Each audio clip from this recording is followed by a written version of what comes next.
What is up, my fellow Shibits? Today, I'm here to bring all of you the weekly anime review of JoJo. Now, before I begin, I know many of you already probably have noticed, and I bet already you posted in the comments below, Chibi, what's with your hair? Did you get a haircut? Yes, I got a haircut. And yes, it's way shorter than it was, because honestly, I was tired of constantly having to deal with the big afro that was on my head. So, there you go. I was just making sure all of you know, because I know many of you be asking in the comments below, because I want today's comment section to kind of be focusing on the JoJo discussion, for instance, Kira and stuff.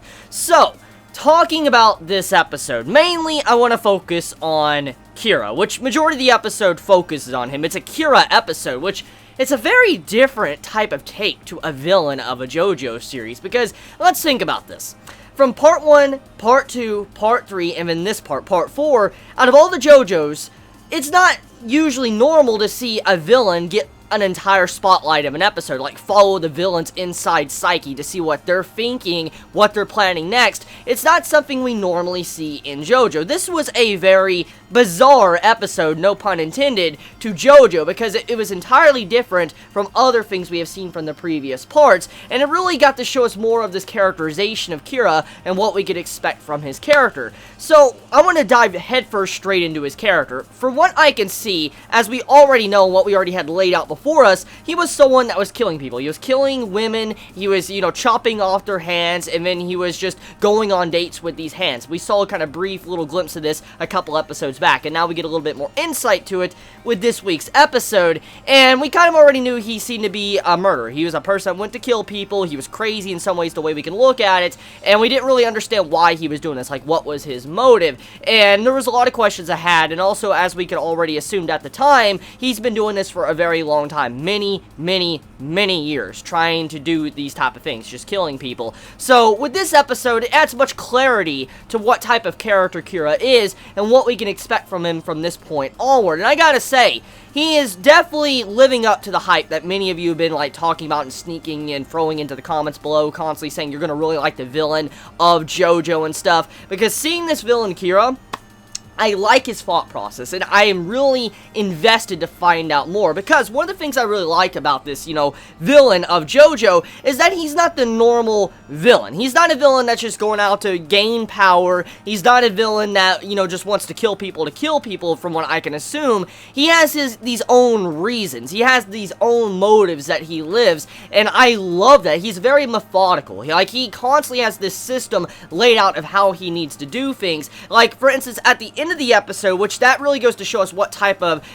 psyche that Kira has and how he thinks and views things. It really goes to show us what type of character he is. When he's just straight up talking to Shigechi, and he's like, hey, I live a normal life, I, wake up or I go to bed very early, I wake up early, I do stretches, I eat these certain amount of, foods, I drink a glass of milk, all this type of stuff. He's just saying I do this every single day. He has a formula with his day-to-day activities. He constantly keeps this schedule, this system, and when he's discussing this to Shigechi, there's two things that pop up in my mind. For a killer to straight up tell you where he lives, how he lives, and what he does to everyday basis, that's a sign of that man's about to kill you. If a killer is revealing all this, he's about to kill you because there's no point. I mean, he's just telling you this just to let you know, and then he's going to murder your ass. That's kind of what something usually would happen if a killer is revealing all of his information. And when he gets into the point where he wants to live a quiet life, he wants to go to bed, and he wants to not have any stress. For instance, when he goes to bed and he puts his head down on the pillow, he doesn't want to have a sleepless night. He wants to be someone that doesn't stress out over these other problems that can pop up.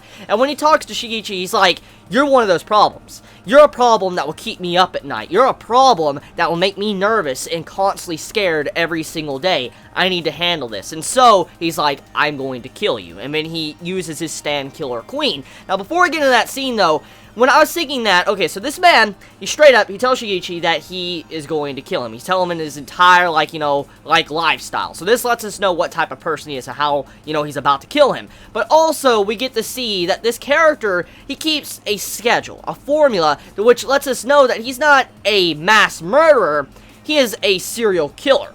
And let me explain. From what we can see so far from JoJo, from these previous victims and stuff we have seen from, you know, what Kira supposedly has done, and from what we can piece together, this is a man that targets select individuals, and he always probably targets women, and then chops off their hand, and then marries them or goes out with them for a little bit like a girlfriend, and then he dumps them after the corpse starts to rot, and then he gets another one. That's what we can see from this episode, what it was kind of diving into, that Kira is a man that hunts down women.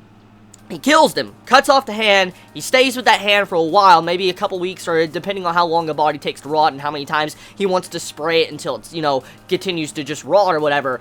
But he continues to have the hand until he goes for a new one. So he's systematic. He constantly goes for a new victim every single time he probably gets done with his previous lover, that was a girlfriend, which is a hand.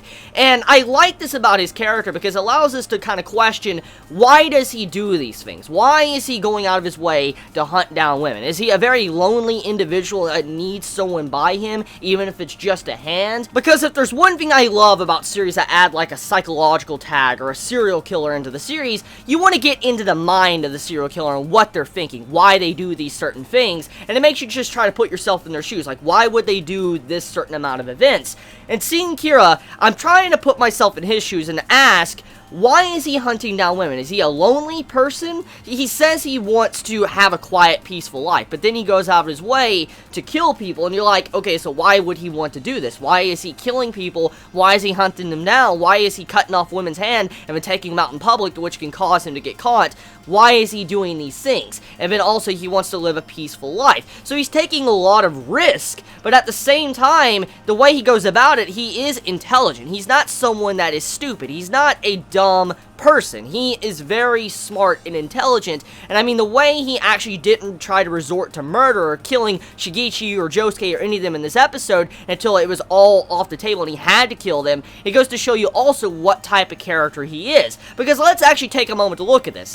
Normal villains in JoJo, if there's some form of conflict, okay, they usually resort to violence first thing. That's usually what happens to JoJo. Like, for instance, let's say Dio, okay? Someone pisses off Dio, Dio's gonna kill your ass. He's gonna break your fucking legs and kill you. That's what Dio's gonna do to you. And so Dio resorts to violence. He always goes to violence. It's not ever really trying to talk it out, and then, you know, trying to sneak around, and then try to get out of this danger, and then he has to resort to violence when everything is all lost, and he has to do it.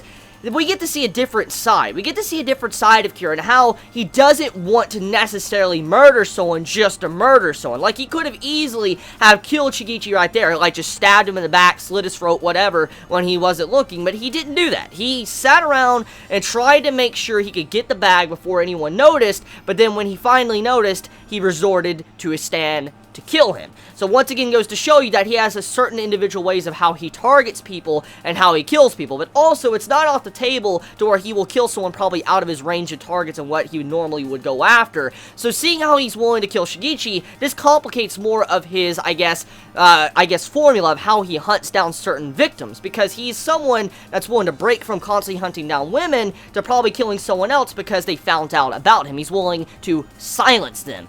So yeah, I mean, the episode overall, I felt like it was a very good episode to kind of demonstrate what type of character Kira is and what we could expect from him from this point onward. So yes, I can't wait to see what he's capable of, what he can do with his stand Killer Queen, because I mean, for the stand to be called Killer Queen, it sounds like a devastating stand that's probably going to be freaking powerful. I mean, anything with the killer in it is going to be powerful, so I can't wait to see exactly how he uses this stand, how he's going to use it to probably either A, kill Shigechi, or if, you know, he's going to kind of critically wound him, which just brings up the next point.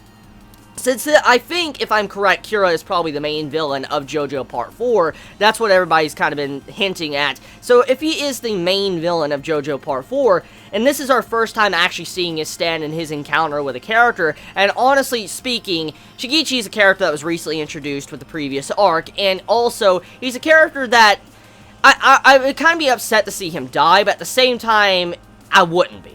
And I feel like maybe Shigechi as a character is going to be used as a way to kind of showcase what type of abilities that Kira is capable of and how far he will go. Maybe we will see Shigechi actually die in this fight. He will die. Since this is a serial killer and he likes tying up loose ends, he makes sure nobody knows about him, I could see him killing Shigechi and then nobody knowing what really happened to him, and eventually Josuke and Okuyasu probably find out, and then they hunt down Kira. I could see something like that happening. If it does, I'm looking forward to that, because I want to know more about Kira, want to know why he does these certain things, and also how far he will go. So yeah, I mean, one of the things I do want to know about, though, when it comes to him as a character, hopefully we get to find out more about his childhood, because if there's one thing I like about serial killers and literature, it's to find out more about their background, why they came to this point. So hopefully, some way down the road, or somehow, we get maybe a flashback to why he became like this, or was he always like this? Maybe we might see him as a child. Hopefully something like this happens. But yeah, episode, I enjoyed it. Can't wait to see what happens next. You all have a wonderful day or night wherever you live. Please be safe. Chibi out.